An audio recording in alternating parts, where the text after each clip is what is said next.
আসরে নিজেদের প্রথম ম্যাচ খেলতে নেমে আগুন ঝরালেন সাউথ আফ্রিকার পেসাররা, বিশেষ করে আর্নিক নরকিয়ে। এই ডানহাতি পেসারের সামনে চোখে সর্ষে ফুল দেখেছে লঙ্কানরা। উইকেটে যাওয়া আসা সময়টুকুতে রীতিমতো ছেড়ে দেমা কেঁদে বাঁচি অবস্থা।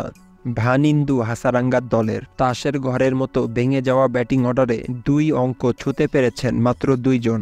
ফলে 3 অঙ্কের ঘরে পা দেওয়ার আগেই অল আউট লঙ্কানরা। সোমবার নিউ ইয়র্কে টস জিতে আগে ব্যাটিং করতে নেমে 19 ওভার 1 বলে 77 রানে অল আউট হয় শ্রীলঙ্কা। দলের হয়ে সর্বোচ্চ 30 বলে 19 রান করেছে কুশাল মেন্ডিস। সাউথ আফ্রিকার হয়ে 4 ওভারে 7 রান দিয়ে 4 উইকেট শিকার করেছেন অ্যান্ড্রিক নরকিয়ে। আসরে প্রথমবার খেলতে নেমে শুরু থেকেই বেশ ভুগেছে শ্রীলঙ্কা।